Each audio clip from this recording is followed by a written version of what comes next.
Assalamualaikum warahmatullahi wabarakatuh. Alhamdulillah. Alhamdulillahilladzi arsala rasulahu bil huda wa dinil haqqi liyudhhirahu 'alad dini kullih wa kafaa billahi shahida. Asyhadu an la ilaha illallah wahdahu la syarika lah wa asyhadu anna Muhammadan 'abduhu wa rasuluhu la nabiyya ba'dah. Allahumma salli wa sallim wa barik ala nabiyyina Muhammadin wa ala alihi wa sahbihi wa mawala. Amma ba'du. Hadirin jamaah salat maghrib di Masjid Al-Ikhlas yang dimuliakan Allah Subhanahu wa taala. Kita melanjutkan pembahasan tentang beberapa macam sholat sunnah. Sudah kita bahas, terakhir adalah tentang sholat duha. Jadi dari sholat sunnah ini kita sudah membahas sholat rawatib, kemudian sholat sunnah lain yang bukan rawatib tapi ada di antara sholat fardu. Kemudian juga kita bahas sholat witir, termasuk di dalamnya adalah qiyamul lail atau pembahasan kita terakhir qiyamul Ramadan. Dan di pekan kemarin itu sudah masuk pembahasan sholat duha. Sekarang kita masuk pembahasan sholatul istikharati, sholat istikharah.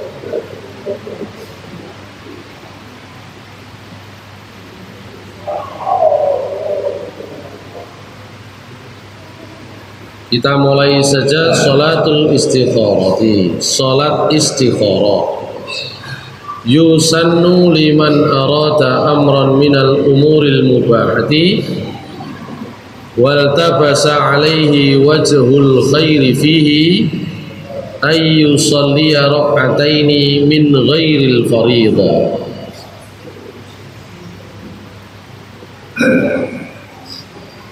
Disunnahkan untuk siapa saja yang menginginkan satu perkara yang mubah, yang dibolehkan, tapi dia masih ragu-ragu, masih tercampur tentang isi kebaikannya. Jadi kalau ragu-ragu terhadap satu perkara yang mubah, apabila itu yang diragukan adalah baik tidaknya, ayu sholliya rak'ataini, disunnahkan untuk sholat 2 rakaat min ghairil fariḍah. Tentu saja 2 rakaat itu selain sholat fardu, bukan sholat fardu. Walau kanata minas sunanir ratibah au tahiyatil masjidi, meskipun misalnya 2 rakaat itu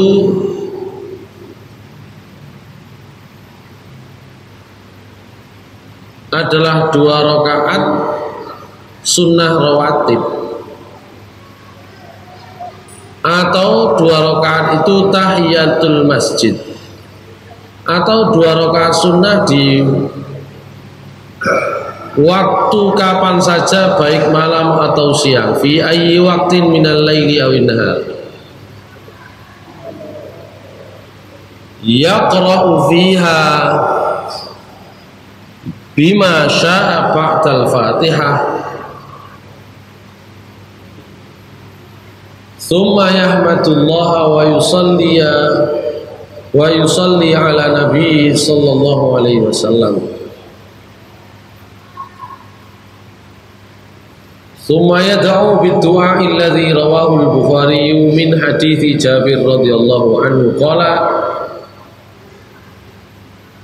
kana Rasulullah sallallahu alaihi wasallam yu'allimuna al-istikharata fil umuri kulliha kama yu'allimuna as-surata minal Qur'an yaqul idza hamma ahadukum bil amri falyarka' rak'ataini min ghairil fariidhah thumma yaqul Allahumma astakhiruka bi'ilmika wa astaqdiruka biqudratika wa as'aluka min fadlika al-azimi fa innaka taqdiru wa la aqdir wa ta'lamu wa la a'lam wa anta 'allamul ghuyub. Allahumma in kunta ta'lamu anna hadzal amra khairun li fi dini wa ma'ashi wa 'aqibatu amri aw qal ajilu amri wa ajiluh faqdirhu li wa yassirhu li thumma barik li fihi wa in kunta ta'lamu anna hadzal amra syarrun li fi dini wa ma'ashi wa 'aqibati amri aw qala ajili amri wa ajili fasrifu anni wasrifni anhu waqtur lil khaira haitsu kana thumma rdini fi qala yusamma hajatahu ay yusamma hajatahu inda qawli Allahumma in kana hadzal amr. Jadi boleh dalam sholat sunnah apa saja selain sholat fardu, ya setelah dia membaca Al-Fatihah, membaca Al-Quran, ya kemudian setelah sholat 2 rakaat itu dia boleh menyampaikan permohonannya sesuai doa yang diajarkan oleh Rasulullah SAW. Sebagaimana Jabir meriwayatkan, Rasulullah SAW mengajari kami untuk istikharah dalam setiap perkara. Pokoknya nek bingung-bingung istikharah. Nek sing jelas manfaatnya apike mboten perlu istikharah. Tapi nek sing bingung-bingung perlu istikharah. Saya tadi itu ada acara pelatihan tentang cerita salah satu peserta pelatihan itu Ustaz. Kate vaksin niku istikharah 3 dina. Kate suntik vaksin niku istikharah 3 dina. Ya. Itu contoh saja, contoh. Mungkin bagi jenengan yang nggak mikir sampai itu, pokoknya aku tak vaksin aja, kan berarti nggak bingung kan? Atau sing nggak gelem, aku nggak gelem, kan nggak bingung kan gitu ya? Ini tadi ustadznya bingung, sajane nggak gelem vaksin, tapi ono sing maksa vaksin, Yang maksa itu orang terdekatnya, salah satu orang terdekatnya. Wah, apa ini? Sakjane yakinnya gak perlu vaksin, tapi ternyata didesak oleh orang terdekatnya untuk vaksin. Akhirnya istikharah 3 dina. Akhirnya gelem. Bukan vaksin, ngapunten. Bukan vaksin, swab, hanya untuk swab saja.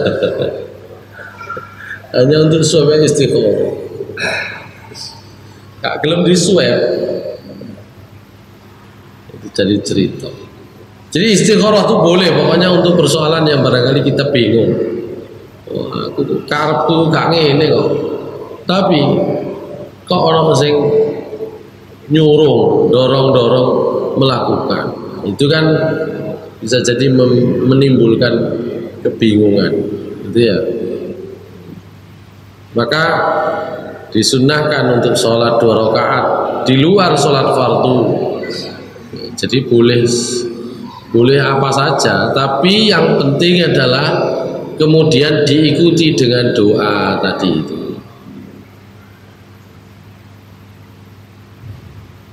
Boleh dengan rawatib, sholat 2 rakaat setelah zuhur misalnya kalau siang,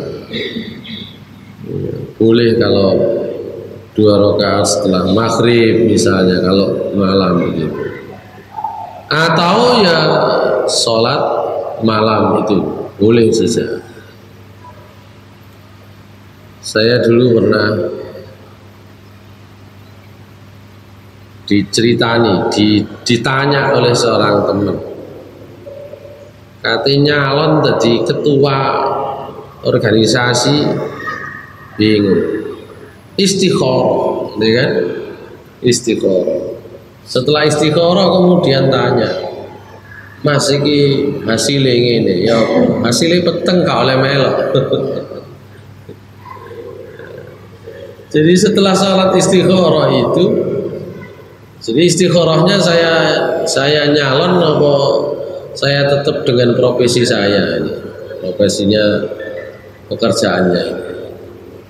Karena ada kemungkinan kalau saya nyalon mengganggu pekerjaannya, dia ragu-ragu. Istikharah. Ya, hasilnya itu petang, begitu ya. Saya mimpi gitu ya. Mari sholat itu kok mimpi. Pas turu mimpi, hasilnya gelap, gitu ya, gelap, terang, situasinya tidak baik. Jadi oleh padangnya mari ngono, situasinya kacau. Wah itu alamat saya bilang itu. Dan akhirnya memang nggak jadi, itu nggak jadi ikut gitu ya.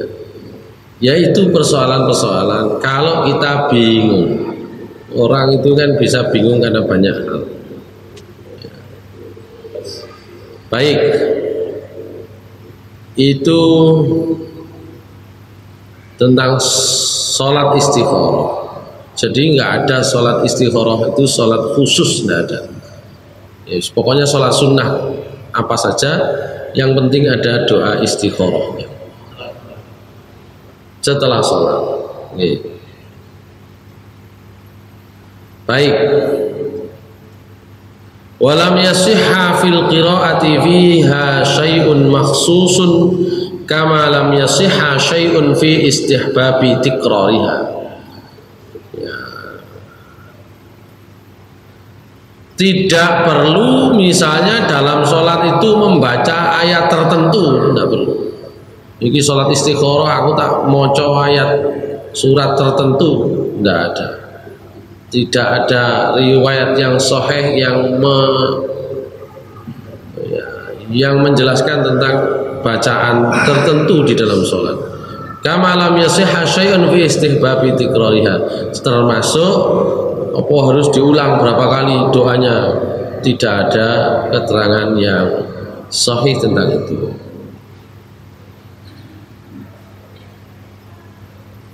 Qala an-Nawawi yanbaghi an yaf'ala ba'da al-istikharati ma yansharihu lahu fala yanbaghi an ya'tamida ala inshirahin kana fihi hawa qabla al-istikharah bal yanbaghi lil mustakhiri tarku ikhtiyarihi ra'san wa illa fala yakun mustakhiran lillah bal yakunu ghairu sadiqin fi talabil khiyarah wa fit tabarri minal ilmi wal qudrah wa itsbatihima lillahi ta'ala fa idza sadaqa fi dzalika tabarra'a minal hauli wal quwwah wa min ikhtiyarihi li nafsi.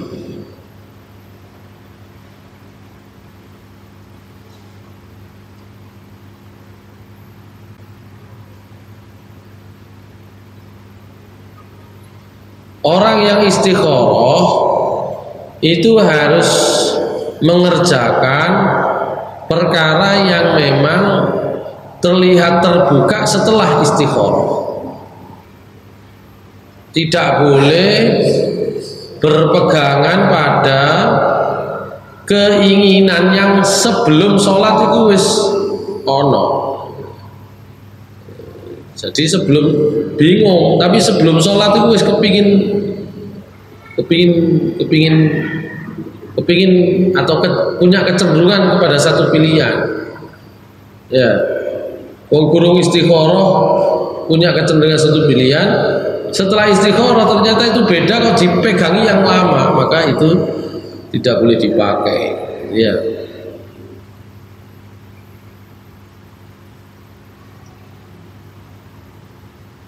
Oleh karena itu orang yang beristikharah harus meninggalkan pilihan lamanya kalau dia sudah beristikharah dan mendapatkan gambaran lebih terang pilihan yang berbeda dari Allah.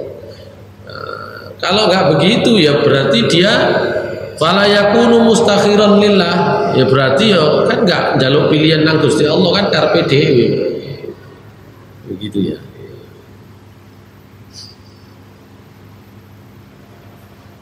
Bal yakunu ghaira shadiqin fi talabil khiyara.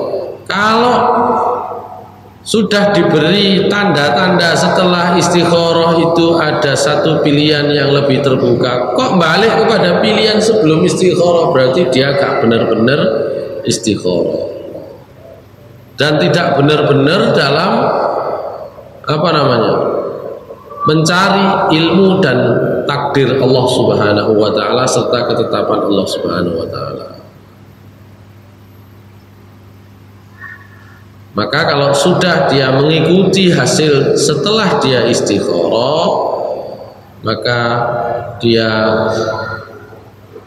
berarti sudah berlepas dari semua usaha dan kekuatan dan menyerahkannya hanya kepada Allah Subhanahu wa taala.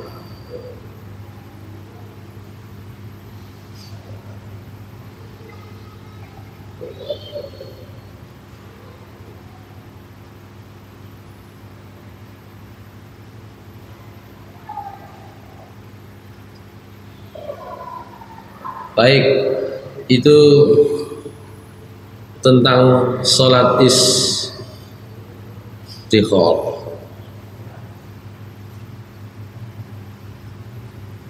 Yang berikutnya, ini agak jarang kita lakukan, tidak banyak yang melakukan di lingkungan kita. Kita coba akan bahas. Ada nama sholat yang disebut dengan sholatut tasbih, sholat tasbih. Saya akan baca. An Ikrimata an Ibni Abbasin qala Rasulullah sallallahu alaihi wasallam lil Abbas ibni Abdul Muttalib, ya Abbas ya amma, ala u'tiyaka ala amnahuka ala u'tiyaka ala amnahuka ala ahbauka ala af'alu bika asyra khisalin idza anta fa'alta dzalika ghafarallahu dzambaka awwalahu wa akhirahu wa qadimahu wa hadithahu wa khata'ahu wa 'amdahu wa saghirahu wa kabirahu wa sirrahu wa 'alaniyatahu asyra khisalin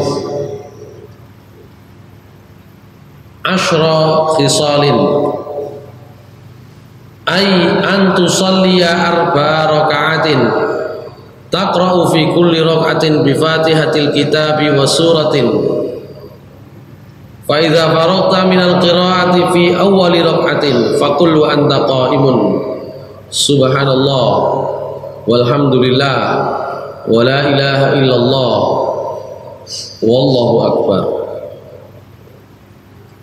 khamsa asyarata marratan summa tarka fataqul wa anta raki'un ashran summa tarfa ra'saka min ar-ruku' fataqulaha ashran summa tahwi sajidan fataqul wa anta sajidun ashran summa tarfa'u ra'saka min as-sujudi fataqulaha ashran summa tahwi sajidan fataqul wa anta sajidun ashran summa tarfa'u ra'saka minas sujud fataqulaha ashran fadzalika khamsun wa sab'una fi kulli rak'atin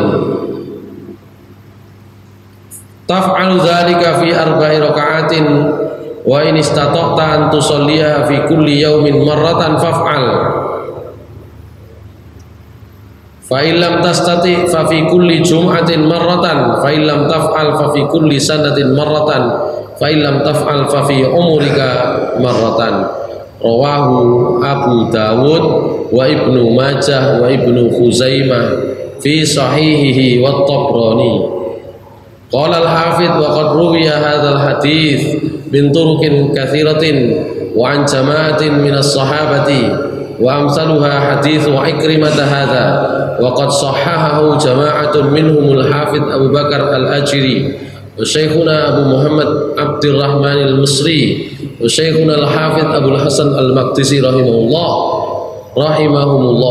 Wa qala Ibnu al-Mubarak salatu tasbih muraghabun fiha yustahabbu an ya'tada fi kulli hinin wa la yataghafalu anha. Dari Ikrimah, dari Ibnu Abbas, Rasulullah SAW pernah bersabda kepada ayahnya Ibnu Abbas, Abbas bin Abdul Muttalib, pamannya Nabi sendiri. Ya Abbas, ya Ammah, wahai Abbas, wahai paman, maukah saya memberikan kepadamu, menghadiahimu, memberimu secara khusus, ya, di mana saya mengerjakan ini, ya, untukmu, yaitu asyra khisalin, 10 khisal, 10 macam dosa. Ya, saya mengerjakan ini untuk bisa menutup 10 macam dosa. Jadi maukah saya ajari kamu satu amalan khusus yang itu bisa menggugurkan 10 macam dosa.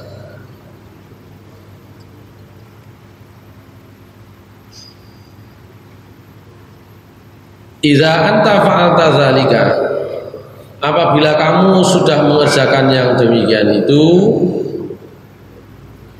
ghafarallahu dzambaka wa lahu akhirah, Allah akan mengampuni dosamu yang pertama dan yang akhir, wa qadimah wa haditsah, yang dulu maupun yang baru, wa khata'ah wa amda, yang dilakukan karena memang benar-benar dosa yang disengaja maupun yang tidak disengaja,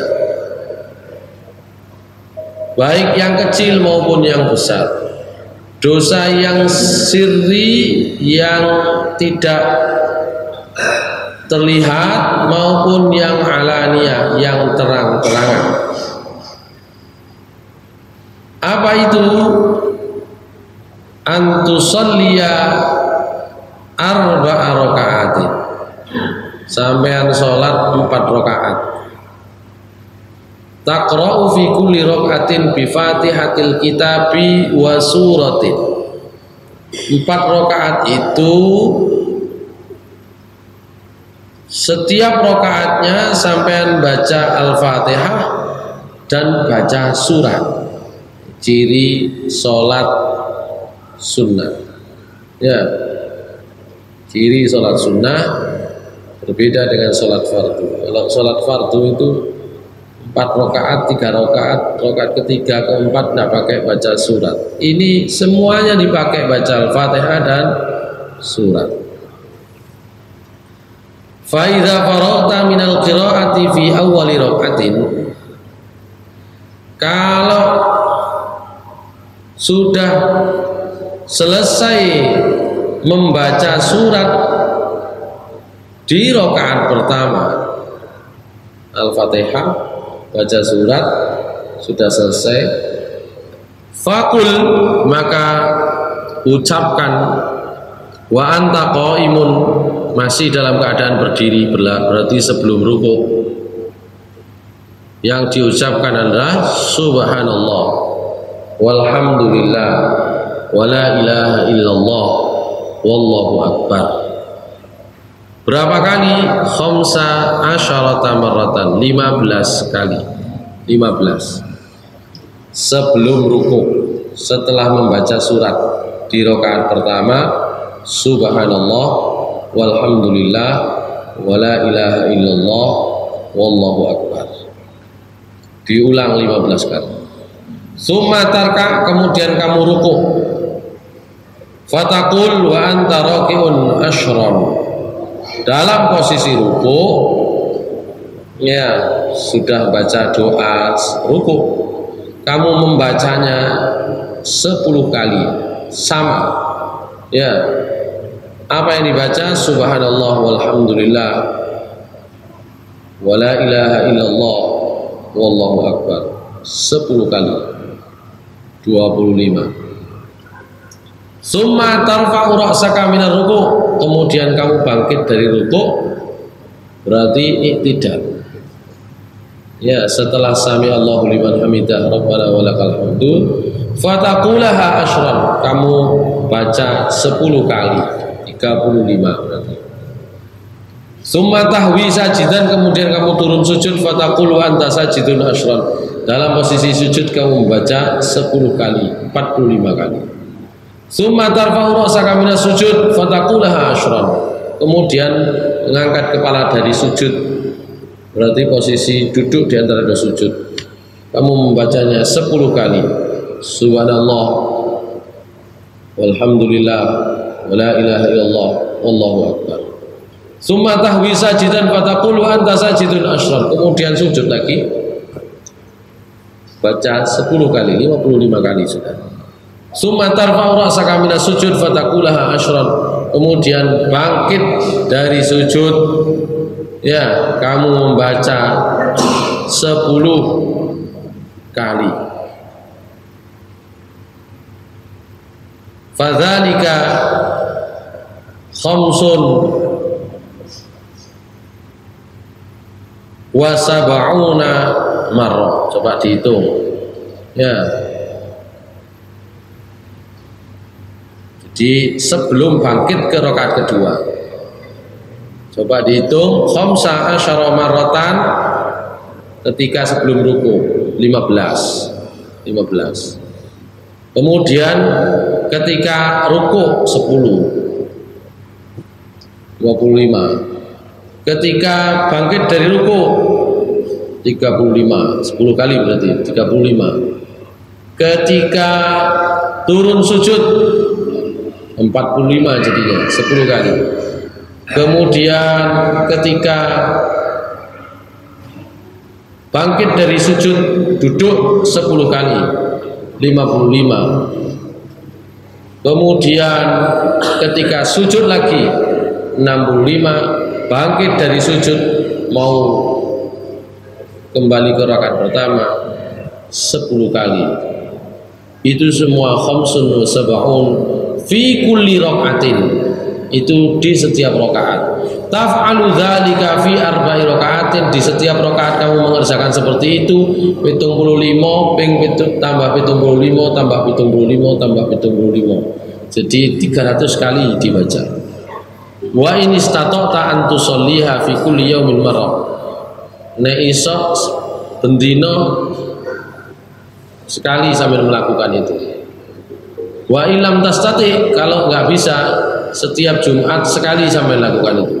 Jika tidak mampu, setiap tahun 1 kali sampai lakukan itu. Jika tidak mampu, seumur hidup sekali sampai lakukan itu. Itu sholat tasbih. Ya. Kenapa?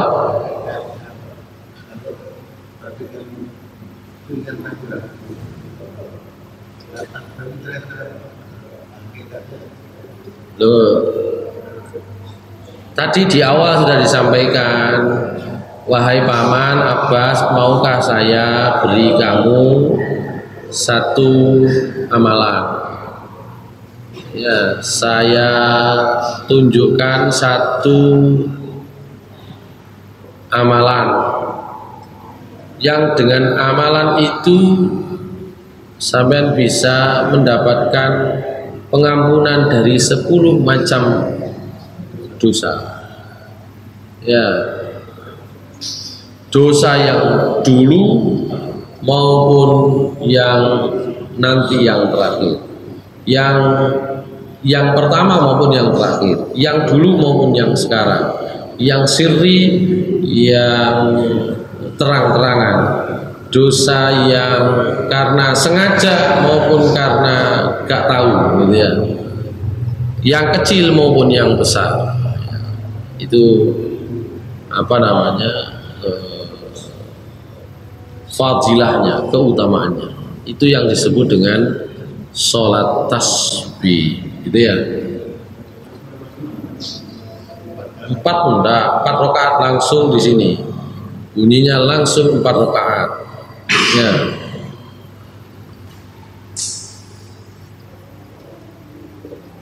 Ini yang disebut sholat tasbih.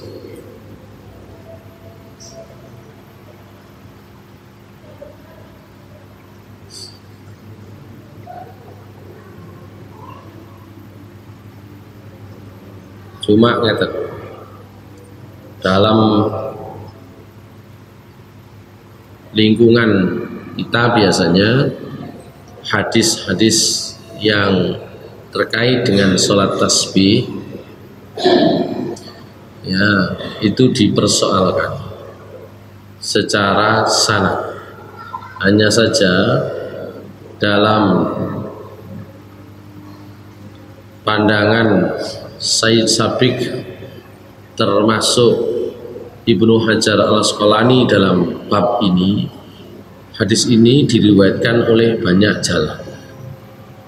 Ya, dan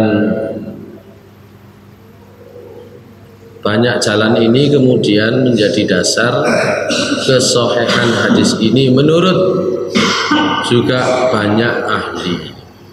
Ya, meskipun ahli fikih, ahli hadis yang disebut di sini bukan orang yang kita kenal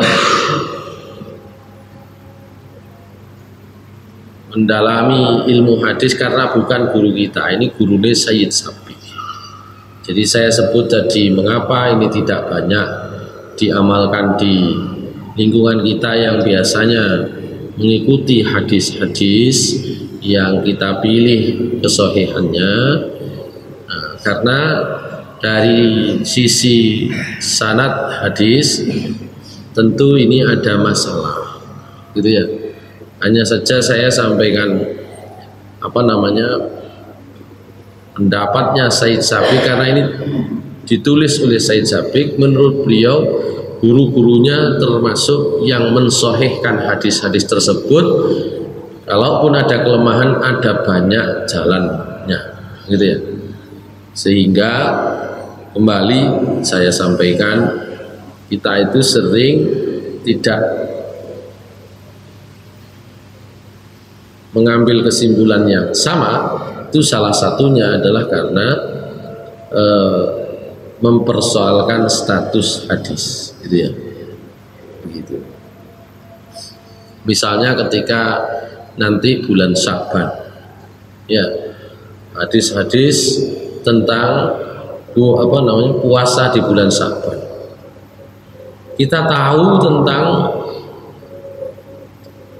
beberapa pernyataan sahabat bahwa Rasulullah SAW itu menekankan pentingnya puasa di bulan Sya'ban.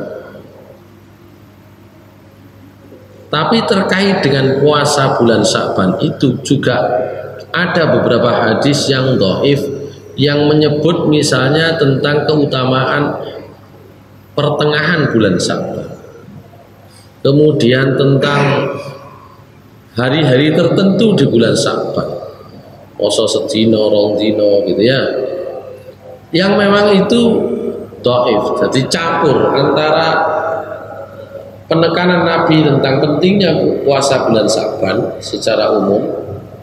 Sebagian sahabat mengkabarkan Nabi itu kadang ketok poso terus, gitu ya.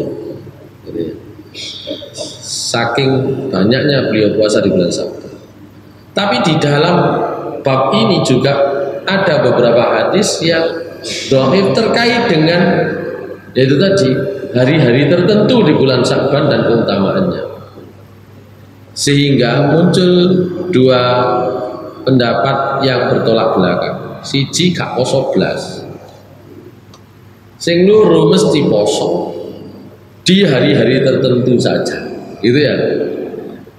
Pokoknya dalile ono masalah tengah bulan niku hadise gak sahih, sing penting ono penekanan dari Nabi tentang puasa bulan Sya'ban. Jadi yang satu itu menekankan, yang satu tidak. Siji wis gak tau poso, tahun itu. Jadi itu namanya over generalisasi. Ya. Kesimpulannya digawe digebyah uyah. Sing siji wis pokoknya ono awakmu gak ono gak maca kan gitu ya. Yang satu dalile sing sampean gawe gak sahih ngono. Gitu ya. Sehingga melupakan dalil yang sahih. Sama tentang ziarah kubur. Secara hukum kita tahu Rasulullah SAW memerintahkan kuntu nahaitukum an ziyaratil kubur al-an fazuruha fa innaha tudzakkirul maut. Saya pernah melarang kalian ziarah kubur. Nah, sekarang ziarahlah. Dalam ilmu usul fikih, kalau pernah dilarang kemudian diperintah, hukumnya itu jadi sunnah. Kalau tanpa ada larangan, ada perintah, itu hukumnya wajib. Tapi karena sebelumnya ada larangan kemudian diperintah, hukumnya sunnah. Ziarah kubur itu hukumnya sunnah. Ya, hukumnya sunnah. Tapi gak tahu dipraktek no. Kenapa? Karena kita sudah kadung mengeneralisasi, menyamaratakan. Wong-wong praktek ziarah kubur itu salah kabeh ngono iku. Kan gitu ya? Karena ziarah kubur yang dilakukan tidak sesuai dengan sunnah Nabi. Sunnah Nabi ziarah kuburnya teko wadoan, teko jopo, dari luar mengucapkan salam, mandek. Gitu kan? Gitu. Lah prakteknya orang-orang di luar itu gak tusuk, gak tusuk. Kurang puas. Akhirnya dodok ngarepe makam masing-masing kan gitu ya. Apalagi baca doa panjang-panjang. Khususon macam-macam ya. Yang menurut kita itu tidak benar, salah, sehingga akhirnya ya iku mau sing siji wong sunnah kok ana perintahe, masalah aku nyidek gak nyidek itu urusan yang lain, pokoknya ziarah. Akhirnya ya ziarah wis tambahane macam-macam, apalagi dicampur hari-hari tertentu, iya kan, yang memang tidak ada dalilnya. Tapi wis kadung ziarah itu disunahkan, dicuntui begitu caranya, ya sudah dilakukan terus. Sementara kita yang sebaliknya sakjane ngerti hukumnya sunnah, gara-gara ndelok sing salah gak tahu melok ziarah gitu ya. Jadi sering kali kita meninggalkan sesuatu itu karena ya campur, karena kita sudah terlanjur menyamaratakan. Sebagian wis pokoknya kudu dilakoni, sebagian sing ketok iku salah sehingga wis pokoknya ditinggal semua kan gitu ya. Nah, yang kayak gitu itu perlu, kalau dalam kajian ngaji fikih itu ya perlu didudukkan perkaranya, persoalannya gitu ya. Ya termasuk sholat tasbih tadi. Hadis terkait sholat tasbih ada kelemahannya ya, sehingga kita tidak mengerjakan. Tapi ada yang berpendapat masih lemah itu akeh dalane, sanadnya itu tidak hanya satu. Oleh karena itu dianggap atau dinilai hadisnya sahih. Begitu. Jadi kan tak pernah bahas sholat tasbih, nah, gitu kan. Setidaknya kita tahu, dan nanti coba kalau mau ngaji khusus tentang beberapa hukum yang mukhtalaf alaih, hukum yang diperselisihkan, nah, gitu, khusus bahas itu, boleh situ-situ.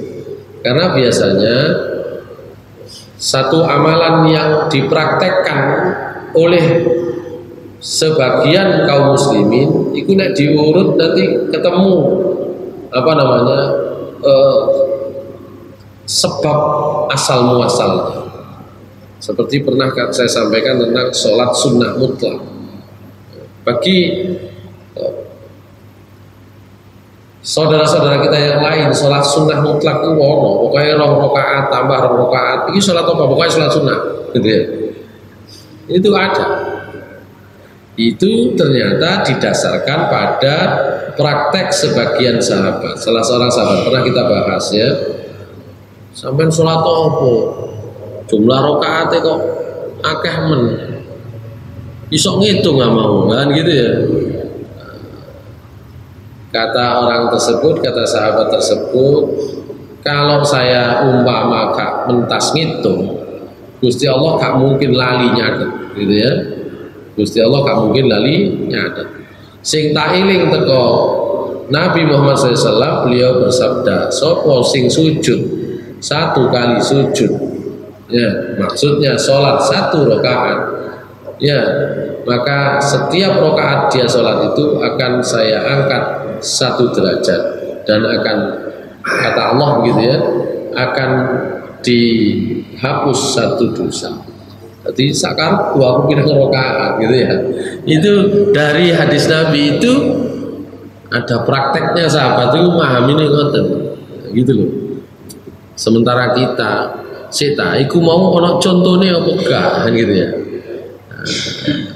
Ada sabda Nabi tapi dicari contoh konkretnya sholat sunnah apa itu mau. Enggak ono. Nah kalau nggak ada, apa konteks pernyataan Nabi? Ya kalau kita banyak sholat sunnah rawatib, sholat sunnah duha, sholat sunnah yang lain, ya itu maksudnya setiap rakaat ya 1 dosa diampuni dan 1 derajat diangkat. Gitu.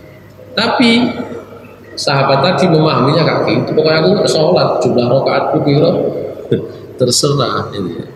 Itu yang namanya persoalan-persoalan yang diperselisihkan, gitu ya. Baik, termasuk bab berikutnya, singkat saja, sholatul hajati, sholat hajat. Oh, sholat hajat itu bagi sebagian orang ada, tapi bagi sebagian ulama nggak perlu ada.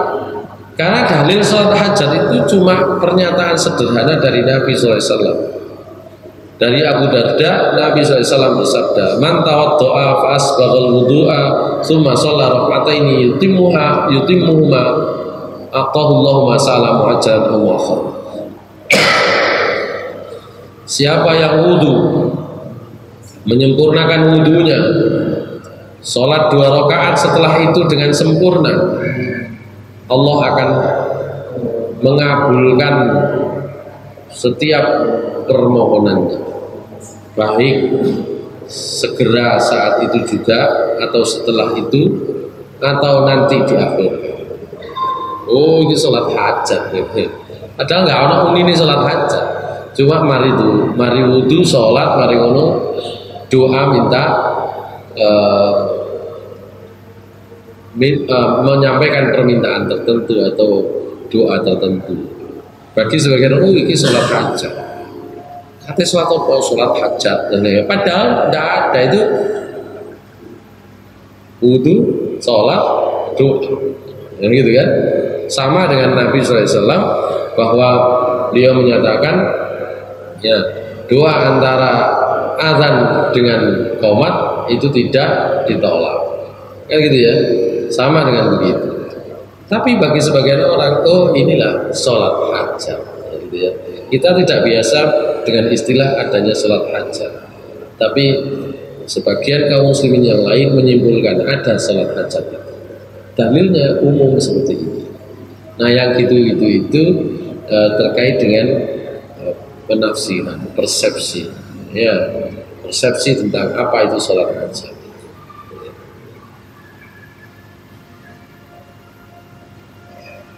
Termasuk yang kita bahas sesudah ini, sholatul taubah, sholat taubat, ya gitu ya. Ini dari Abu Bakar radhiyallahu anhu, dia menceritakan, saya pernah mendengar Rasulullah SAW bersabda, "Ma min rajulin yaznabu dzanban tsumma yaqum fa yatatahhar tsumma yusalli tsumma yastaghfirullah illa ghafara lahu." Tsumma qara'a hadhil ayah, Bismillahirrahmanirrahim. Maaf. A'udzubillahi minasyaitonir rajim.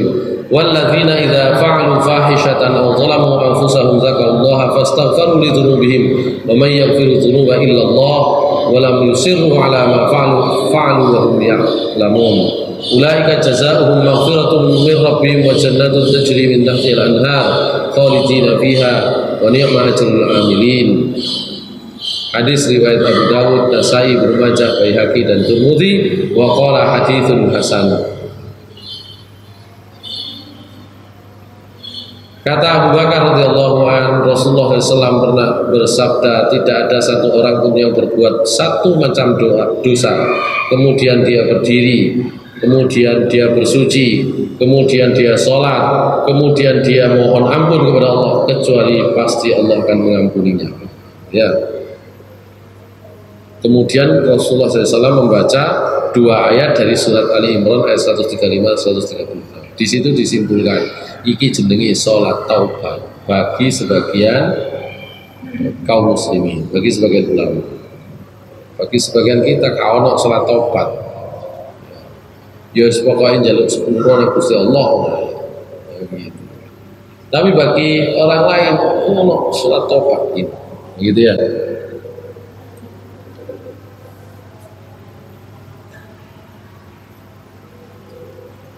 Dalam riwayat yang lain hampir sama, Rasulullah SAW bersabda, siapa yang berbuat satu macam dosa, siapa yang kemudian berwudu, membaguskan wudunya, kemudian sholat baik 2 rakaat, ya, atau termasuk 4 rakaat, boleh itu sholat maktubah atau ghairu maktubah, ya kan? Sholat fardu boleh, sholat sunnah juga boleh. Di situ dia rukuknya dibaguskan, sujudnya dibaguskan, kemudian mohon ampun, Allah pasti mengampuni. Itu dalil sholat taubat. Padahal yang paling penting adalah doanya. Karena boleh sholat sunnah, boleh sholat fardu. Yang terpenting sejak awal wudune aja kesusu, gitu ya. Wudune sing temen, sing apik, sempurna, sholatnya juga demikian. Kemudian ada permohonan ampun kepada Allah Subhanahu wa taala. Pasti diampuni. Baik, itu terakhir. Jadi 3 pembahasan ini adalah bab tentang sholat sunnah yang tidak seluruhnya disepakati oleh para ulama, yaitu sholat sunnah taubat, sholat sunnah hajat, dan sholat sunnah tasbih, gitu ya. Cuma memang ada yang menyebutnya demikian, gitu ya. Oh, nah itu kan yang penting kan doa nih, nah, gitu ya. Ya sebenarnya bukan hanya doanya yang penting, tapi sholat dengan sempurna itu kata Rasulullah SAW. Ya baik wudhu maupun sholatnya itu penting. Ya, itu menjadi titik tekan. Karena kadang-kadang sholat kita barangkali tidak seperti itu, wudhu kita tidak seperti itu, tidak seperti yang ditekankan oleh Nabi SAW. Baik, itu pembahasan kita pada malam hari ini. Insya Allah di pertemuan akan datang masih ada pembahasan tentang sholat kusuf, sholat istisqa, sujud tilawah, sujud syukur, sujud sahwi. Ya. Kemudian nanti masuk sholat jamaah. Jadi masih ada beberapa, insya Allah tentang sholat kusuf, istisqa, sujud tilawah, sujud syukur, sujud sahwi, itu pembahasan yang biasa kita buka, biasa kita diskusikan. Ya, agak berbeda dengan tadi itu, sholat tasbih, sholat hajat, dan sholat taubat. Baik, sementara